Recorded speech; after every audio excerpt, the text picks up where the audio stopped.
where Steve Woodvine's the man that runs the place. I always call me coach, but Steve Woodvine's one of my best mates. I hate calling him coach because it's like an inanimate object that means nothing to me. But he's very important to But we've got a very small gym, and we're very selectful on who comes in. But yeah, it'd be amazing to have someone like a Fury or someone that you could pull in and you get really good at like knowledge and expertise from them.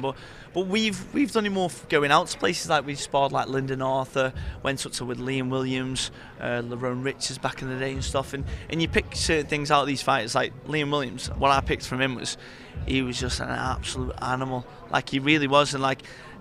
To see him lose against Eubank, which I thought he was going to batter Eubank, it was a shame to see that because Williams is such a great fighter, cleaned up domestically. But yeah, to go back to your points, you do take little things from him. But we've never had anyone actually come to our gym really and be part of it. Maybe in the future, who knows? How much can you change yourself within a sort of short period of time? I suppose you can. It just depends what kind of changes you're making. But depends how hard the changes are to make. Like for example, my coach Steve has been trying to get me to roll my head for the last 5 years. I think I'm finally doing it now after 5 years. So, it's one of them. You could pick something up in 2 weeks. It might take 5 years. It just depends on how much it's changing from your original ingrained style. Because some of these fighters, for example, Joe Joyce, been on the GB squad for his whole life essentially, and he's going to have a certain way that he's doing certain things, and it's been drilled and repetition, and the muscle memory is a real thing.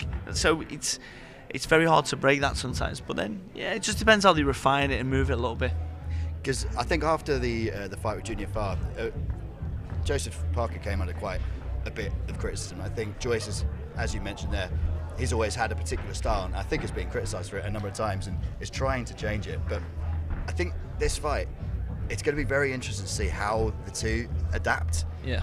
And we know how Joyce fights every time, but he is going to have to change something up if he's going to keep pushing and changing, because you can't be predictable when you reach the absolute top, can you? Well, yeah. In regards to, like, say, a Fury, I think Joyce has got a chance to beat any heavyweight in the division, to be honest, outside of Fury, because I think Fury just brings something that's more awkward to everyone. You know what I mean, TK? So, yeah. But Joyce isn't going to change. He doesn't need to change. Like, you could say the only thing you could say he needs to change is, you need to be more exciting, Joe. Well, he doesn't. He just needs to win. So it doesn't matter if he needs to be exciting. Just do what he needs to do, which he's been doing for years. Keep smashing people up, and then he'll get the accolades in the end of it anyway. It'll be just very hard if he fights someone like Fury, because Fury just brings something that no other fighter on the planet brings. Joe Parker in the ring now, but just a minute ago we had Amanda Serrano, and before that Sarah Maffei. A huge co-main event that got added a few weeks back. And how excited are you for that fight after Katie Taylor and Amanda Serrano won all that? Basically, everyone adored that fight. They got all the adulation and possible fight of the year contender. Yeah. How excited are you to see that come to this event? Because it brings a certain worldwide appeal, doesn't it? 1,000,000%. Like I said, it brings a certain level of prestige to the show, in the sense of, one, you've got one of the best female fighters in the world, but two, I think it's great for my sports, to be honest, because I've got loads of girls' sports that come support me fight, and I don't think we've ever had a girl on the same card that I've boxed on. So it's something new for them. I think in fact we've got two, because we've got is it rankings? Raven Chapman.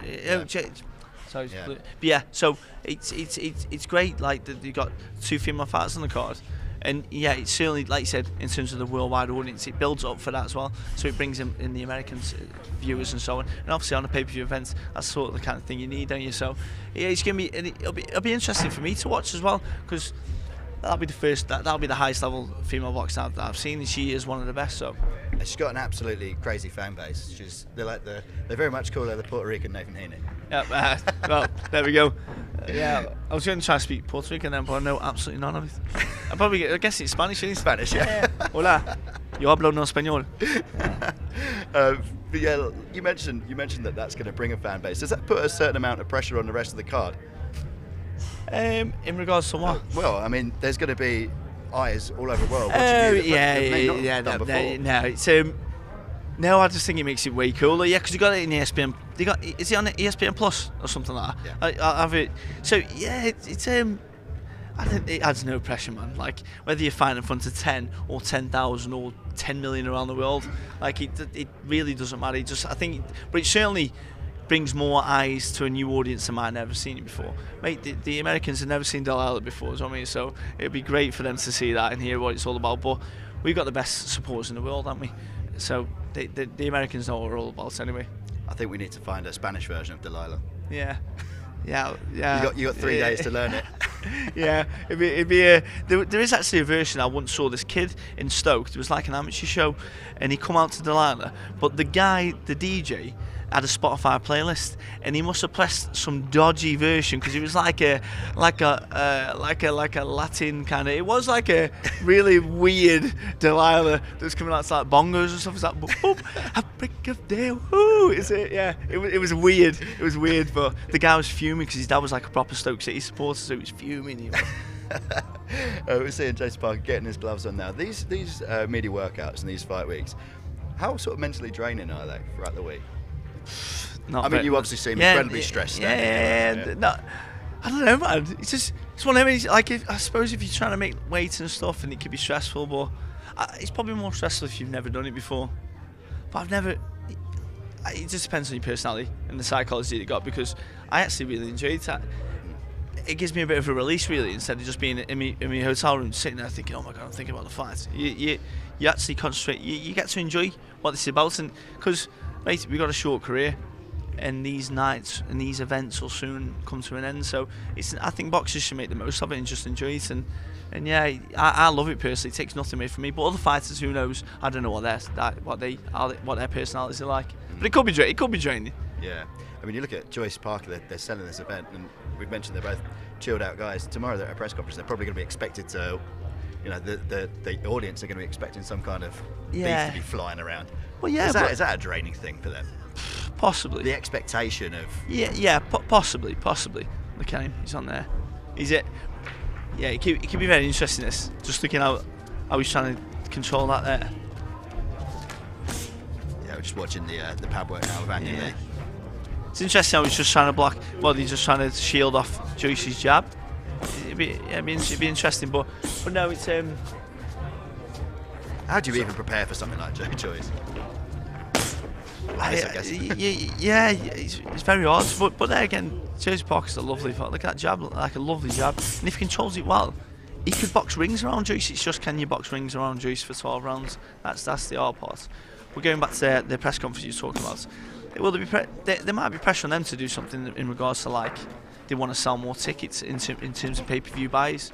So maybe they need to chuck a few tables or something, who knows, but they'll be fine. Yeah, I'm now fully expecting Joe Joyce to flip the table. Yeah, for the first time in his career. Yeah. Absolutely. If I can do it for them if they're struggling. All right, just watching these two training a little bit more. How intense is the schedule in the build-up to a big match like this?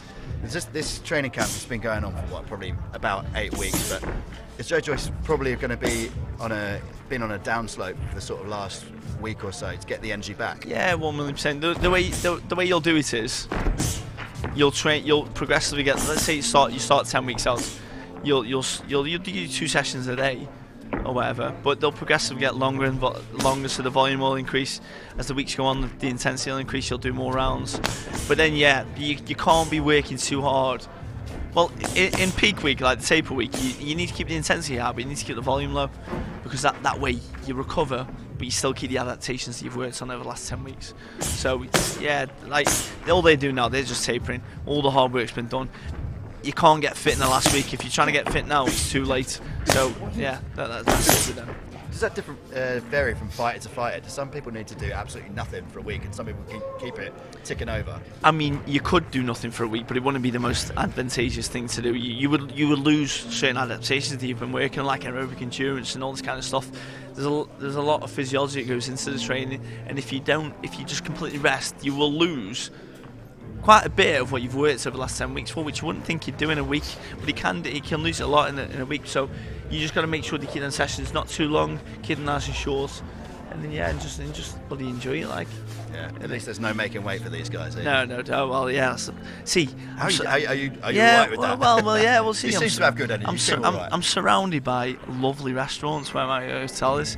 I'd love nothing more than to use I've got a £25 food allowance from my hotel, but I can't use it because I need it roll over. So if I roll it over, and then Sunday morning, Sunday morning, I'm gonna have like the biggest breakfast you've ever seen in the world. So yeah, it's but no, it'd be good. Like after I've made weights on Friday, rehydrate and stuff, and then I'll be at home anyway. I think Friday, so I'll have a nice pizza when I get home and stuff and enjoy myself. But no, it's it can drain your energy if you don't do it right. But I'm pretty bang on with what I'm doing, making weights and stuff. Let's talk more about the heavyweight division. We've mentioned that Fury Joshua might be happening. We're hoping it might be happening. You, of course, have just put out your sales pitch to be on the undercard. But seeing those two come together, how do you think that fight goes? Because you've mentioned that you think Fury's the only person that can beat Joyce. Do you think he's that far ahead at the top of the division? I think Fury is. Yeah, I think he's the best fighter on the planet in regards to boxing. So yeah, I don't think anyone beats him in that weight, AJ or anyone. Now they've all got a puncher's chance being the heavyweights, but other than that, mate, I don't think they have. What do you think of the Usyk fight the other week? Do you think Usyk challenges Fury? Because it's a different style. Yeah. Fury has said before his hardest fight was Steve Cunningham. Yeah, exactly. So you got to take parallels to that and think, well, if Cunningham was given the nightmares being so small, what's one of the best cruiserweights of all time, possibly the best cruiserweight of all time, going to do to him?